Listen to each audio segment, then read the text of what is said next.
Assalamualaikum warahmatullahi wabarakatuh. Alhamdulillahirabbil alamin. Wassalatu wassalamu ala asrofil anbiya'i wal mursalin wa ala alihi washabihi rasulillahi ajmain.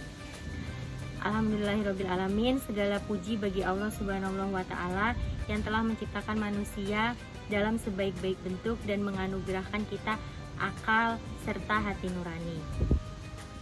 Sholawat dan salam semoga tercurah kepada Nabi besar kita yakni Nabi Muhammad SAW, suri tauladan utama bagi seluruh umat manusia.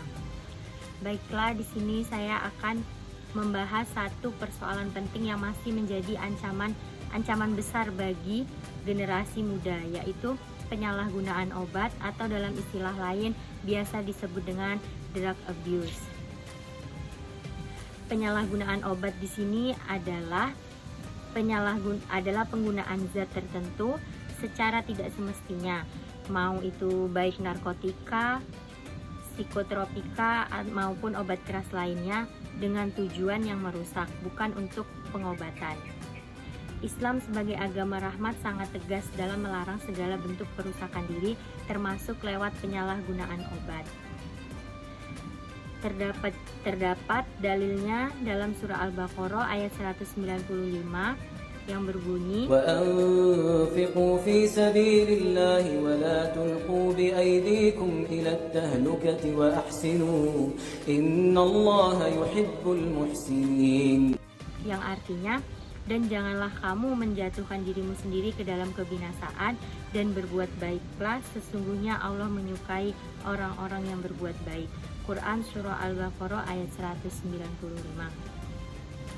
Di sini sudah dijelaskan bahwa penyalahgunaan obat jelas termasuk dalam perbuatan yang membinasakan diri, baik itu secara fisik, mental, maupun spiritual. Dalam Islam, salah satu tujuan utama syariat adalah hifdzul aql atau menjaga akal. Akal di sini adalah alat untuk berpikir, memahami agama, dan membedakan antara yang hak dan yang batil. Maka segala sesuatu yang merusak akal adalah haram hukumnya. Terdapat dalam hadis juga yang bahwa segala sesuatu yang memabukkan itu adalah haram.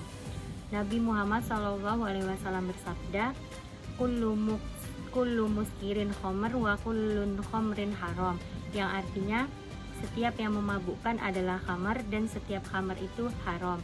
Hadis riwayat Muslim. Hadis ini berlaku untuk umum, tidak hanya untuk minuman beralkohol, tetapi juga mencakup seperti narkoba, obat-obatan terlarang, dan zat adiktif lainnya yang merusak kesadaran. Terdapat juga dalil untuk menjauhi perbuatan setan, itu dalam Quran surah Al-Maidah ayat 90 yang berbunyi, يا أيها الذين آمنوا إنما الخمر والميسر والأنصاب والأزلام رجس من عمل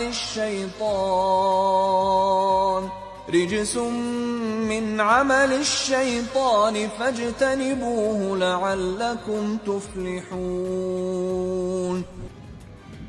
Zat-zat yang memabukkan dan merusak termasuk dalam amalan setan yang menjauhkan manusia dari keberuntungan dunia dan akhirat. Nah, dampak dari penyalahgunaan obat itu sendiri membuat dampak yang sangat besar. Yang pertama itu bisa merusak kesehatan dan akal. Kemudian merusak masa depan pendidikan dan pekerjaan. Menghancurkan keluarga dan hubungan sosial. Menjerumuskan pada tindakan kriminal dan kemaksiatan.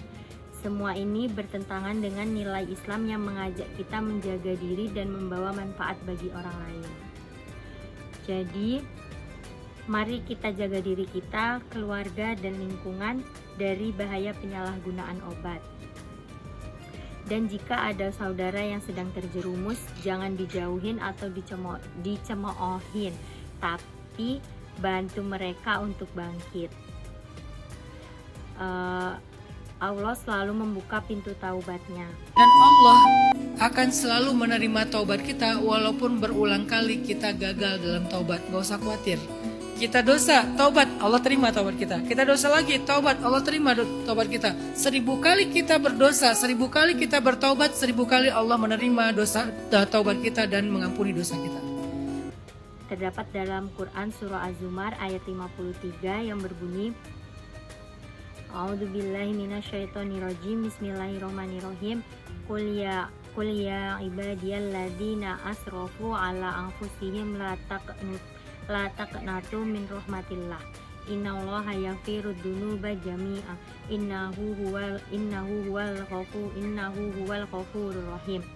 Yang artinya, katakanlah wahai hamba-hambaku yang melampaui batas terhadap diri mereka sendiri, janganlah kamu berputus asa dari rahmat Allah. Sesungguhnya Allah mengampuni dosa-dosa semuanya. Sungguh Dialah yang Maha Pengampun dan Maha Penyayang. Quran Surah Az-Zumar ayat 53. Mungkin hanya itu yang dapat saya sampaikan. Kurang dan lebihnya mohon maaf. Wassalamualaikum warahmatullahi wabarakatuh.